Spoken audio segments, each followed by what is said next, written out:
ஒருத்தர் கமெண்ட் பண்ணியிருந்தாரு, bro tea எப்போ போட்டு குடிங்கன்னு. பற்றி நாங்கள் டாஸ்க் தான் பண்ண போகிறோம். அதுக்கு முன்னாடி கைக்குள்ள நம்ம சேனலை சப்ஸ்கிரைப் பண்ணி ஒரு லைக் பண்ணி கொடுத்து. ஆனால் இது புதுசாக இருக்குண்ணே, புதுசாக இருக்கு. இதுனா ஆல்ரெடி டீ போட்டு வச்சாச்சு.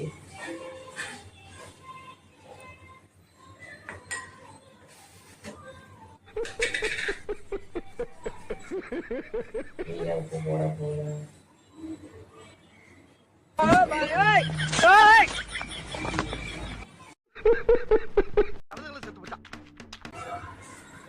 ஏன்னா டீல உப்பு மிக்ஸ் பண்ணி வச்சு குடிக்க போறேன்.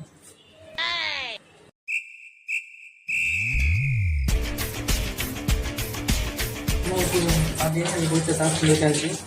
உப்புல டீ போட்டு குடிக்க சொன்னீங்க. இதோட உங்கள் டாஸ்க் முடியுது. உப்புல டீ போட்டு குடிச்சோன்னு இனிமேல் லைஃப்பில் டீக்கே குடிக்கக்கூடாதுன்னு முடிவு பண்ணிட்டேன். ஸோ கஷ்டப்பட்டு வீடியோ பண்ணியிருக்கோம். ஒரு சப்ஸ்கிரைப் ஒரு லைக் பண்ணி கொடுத்துக்கோங்க. அடுத்த நான் டாஸ்க் பண்ணலான்னு கமெண்ட்ல சொல்லுங்கள். பாய்.